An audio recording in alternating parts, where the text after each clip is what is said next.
Jelang Ramadan, hotel di Kota Makassar menyiapkan beragam paket khusus untuk menarik minat pengunjung. Menu berbuka puasa yang beragam jadi salah satunya.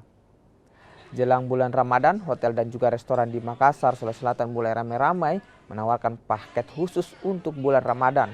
Mereka membuat paket menu berbuka puasa menarik. Tak hanya itu, promo kamar juga disiapkan untuk bisa menarik para pengunjung.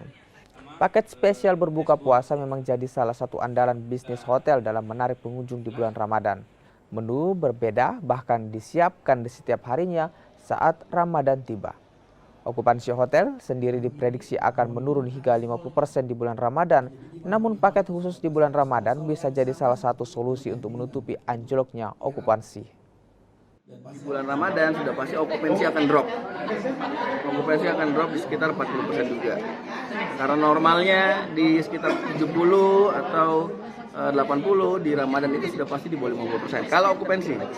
Nah, makanya kita bikin paket meeting. Paket meeting itu yang membuat okupansi di ruangan-ruangan ballroom misalkan. Jadi tamu-tamu yang bikin private yang saya bilang tadi, itu kita bikinkan paket dari mulai 6.800.000.